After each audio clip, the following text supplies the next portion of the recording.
ஒன்றோடு ஒன்றை கூட்டினால் 2, இது பொது கணக்கு. ஒன்றோடு ஒன்றை கூட்டினால் 3, இது யோதிட கணக்கு. சுபக்கிரகங்கள் வளர்பிறை சந்திரன், புதன், குரு மற்றும் சுக்கிரன். அசுப கிரகங்கள் சூரியன், தேய்பிறை சந்திரன், செவ்வாய், சனி, ராகு மற்றும் கேது.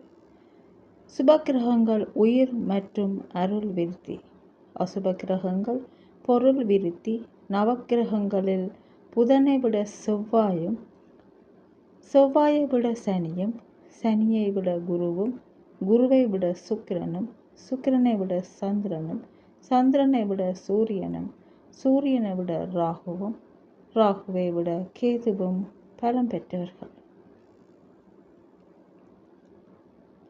ராகு ஆசைக்கு காரகர், கேது மோட்சத்துக்கு காரகர். இவர்களுக்கு ராசி மண்டலத்தில் சொந்த ஆட்சி வீடு கிடையாது. இவர்களுக்கு ராசி மண்டலத்தில் சொந்தமாக ஒரு வீடு இல்லை. இவர்கள் யாருடைய வீட்டில் இருக்கின்றனரோ, யாருடைய சாரத்தில் இருக்கின்றார்களோ அவர்களுடைய பலனை செய்வார்கள். அசுப கிரகங்கள் கொடுமை செய்ய முயலும் போது சுப கிரகங்களின் பார்வை அதனை தடுத்துவிடும். ஜாதகம் என்பது ஒரு கடல், விதிவிலக்கு என பல நிலைகளை கொண்டது. நுணுக்கமான நுண்ணறிவு ஜோதிடருக்கு இருந்தால் மட்டுமே அவர் கூறும் பலன்கள் கச்சிதமாக பலிக்கும். அடிப்படையாக தெரிந்து கொள்ள வேண்டியது விதி, மதி, கதி சார்ந்த புரிதல். 1ஆம், 5ஆம், 9ஆம் வீட்டின் அதிபதிகளின் தசை இளம் வயதில் வருவது நல்லது. இம்மூன்று அதிபதிகளும் நன்மை செய்ய கடமைப்பட்டவை. ஜாதகம் பார்க்க பயன்படுவது லக்னம். கட்டத்தில் ல என இருப்பது லக்னம் எனப்படும். லக்னம் வலுப்பெற 7ஆம் வீடும் வலுப்பெறக்கூடாது. லக்னம் வலுப்பெற 7ஆம் வீடு வலுப்பெறக்கூடாது. லக்னம் அந்த ஜாதகரை குறிக்கும். 7ஆம் வீடு ஜாதகரின் வாழ்க்கை துணையை குறிக்கும். லக்னம் பலமாகி 7ஆம் வீடு பலம் குறைந்தால் வாழ்க்கை துணை ஜாதகர் சொல்படி நடப்பார். 7ஆம் வீடு பலமாகி லக்னம் பலம் குறைந்தால் ஜாதகர் வாழ்க்கை, அதாவது துணைவர் இல்லையா, வாழ்க்கை துணைவர் சொல்கிறபடி இந்த ஜாதகர் நடப்பார். அதாவது உதாரணமாக லக்னம் பலமாகி 7ஆம் வீடு பலம் குறைந்தால் வாழ்க்கை துணை ஜாதகர் சொல்படி தான் நடப்பார்.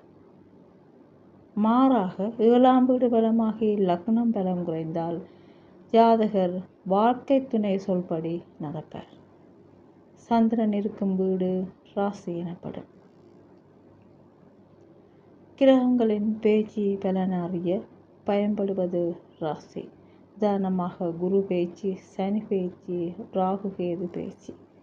நட்சத்திரம், அதன் பாதம், நட்சத்திர அதிபதி, லக்னம் மற்றும் லக்னாதிபதி, ராசி மற்றும் ராசி அதிபதி, நட்சத்திர அதிபதி, லக்னாதிபதி மற்றும் ராசி அதிபதி மூவரும் உங்களுக்கு நன்மைகளை வாரி வழங்குவர். பொதுவான குறிப்புகள்: சூரியன் தந்தையை குறிப்பவர். சந்திரன் அம்மா, அம்மா என்றால் குழந்தை கொண்ட பெண்களை குறிப்பவர்.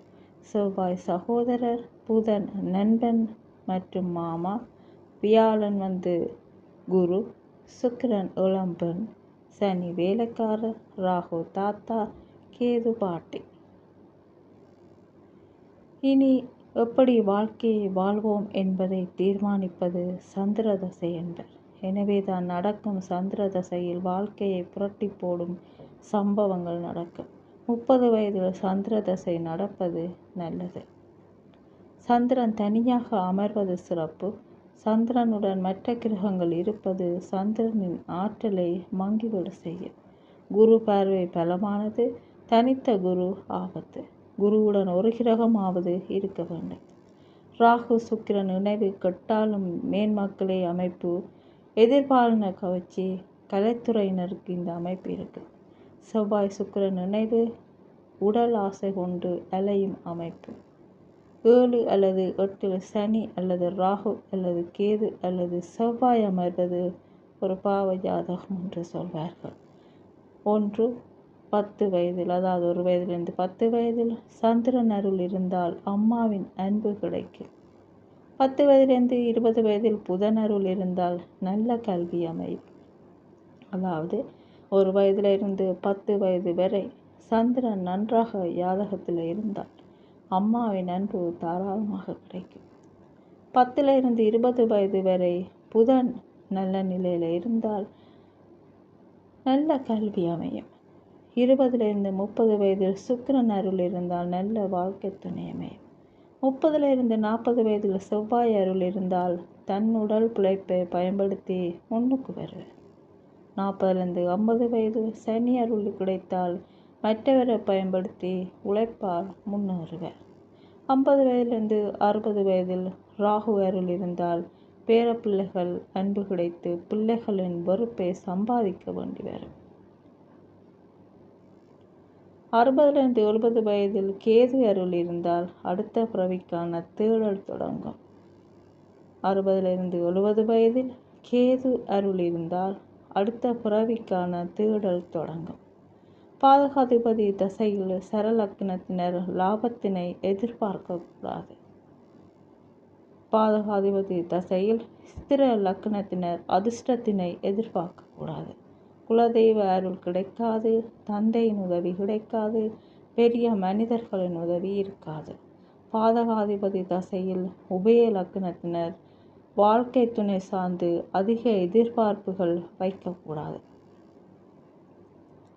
சனி 3 பார்வைகள், அதாவது 3, 7, 10ஆம் பார்வைகள். இதில் 3ஆம் பார்வை இந்த பிறவிக்கான காரணத்தினை குறிக்கும். முன்ஜென்ம பாவம் இந்த பிறவியில் எப்படி தீர்ப்பீர்கள் என்பதை குறிக்கும். 7ஆம் பார்வை இந்த பிறவியில் என்ன பாவம் எல்லாம் செய்வீர்கள் என்பதை குறிக்கும். 10ஆம் பார்வை உங்கள் வருமானம் பெறும் பாதையை குறிக்கும். சனி 2ல் இருந்தால் சில விஷயங்கள் தவிர்க்க இயலாது. அணிந்த புது துணியில் கருப்பு நிற அழுக்கு சில நிமிடங்களில் படியும். அதிக உயிரினங்களுக்கு இறுதி அஞ்சலி மற்றும் நல்லடக்கம் செய்ய நேரிடும். பூனை, நாய், காக்கா இந்த மாதிரியான உயிரினங்களுக்கு நல்லடக்கம் செய்ய வேண்டி ஏற்படும். சனி + சந்திரன் சேர்க்கை உள்ள ஜாதகருக்கு பழைய வீடு, பழைய வாகனம், பழைய சொத்துக்கள் வந்து அமையும். ஒரு வேலை அதாவது எங்கேயாவதுக்கு நீங்கள் வேலைக்கு போகிறீங்கன்னு வையுங்கள், அந்த இடத்துல உங்களால் நிலையாக இருக்க முடியாது. வேலை மாறிக்கொண்டே இருக்கு. இவர்கள் தப்பிக்க ஒரு உபாயம் உள்ளது. சந்திரன் சார்ந்த தொழில்களில் ஈடுபட்டால் வாழ்க்கையில் வெற்றி மேல் வெற்றி வந்து சேரும்.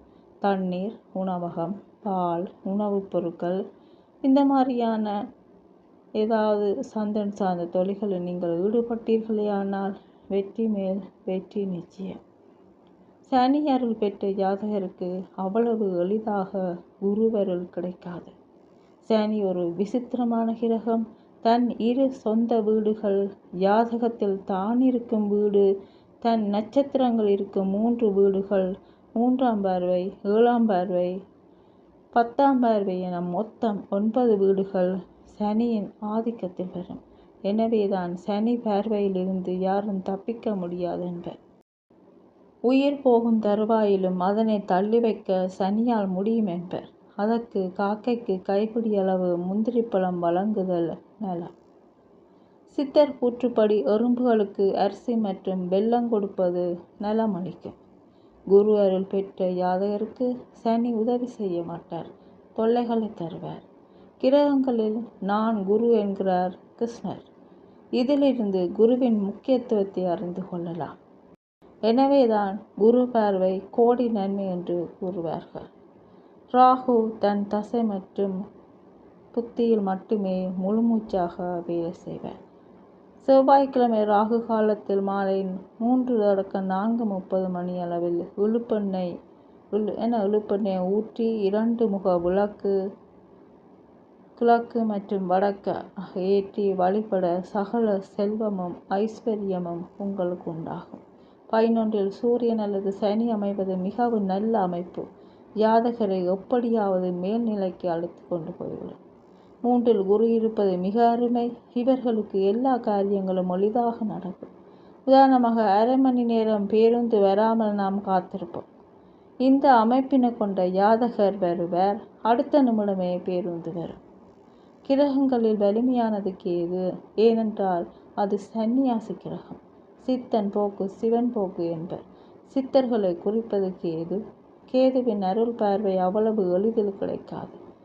கேதுவின் அருள் பார்வை கிடைப்பது கடவுள் வரமளிப்பது போன்றது.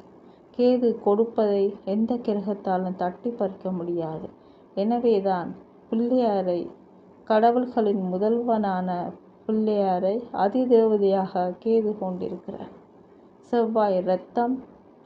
செவ்வாய் அருள் பெற்றவர்களுக்கு அடுத்த உலகத்துக்கான வழியினை புதன் அமைத்து கொடுப்பார். அதாவது புதன் நரம்பு குறிப்பவர், அவர் அமைத்து கொடுப்பார். புதன் அருள் பெற்றவர்களுக்கு அடுத்த உலகத்துக்கான வழியினை செவ்வாய் அமைத்து கொடுப்பார். கும்பராகு குடம் கொண்டு சாய்க்கும் என்று சொல்லுவார்கள். ராகு கொடுமைகள் தீர கடல் தாண்டி வேறு நாடு செல்வது, கொள்ளையர்கள் கடத்தல்காரர்களின் வாழ்க்கை வரலாற்றை படிப்பது சார்ந்த படம் பார்ப்பது, ஸ்பானிஷ், ஜெர்மன் போன்ற பிற மொழிகளை படிப்பது நல்ல பலனை கொடுக்கும்.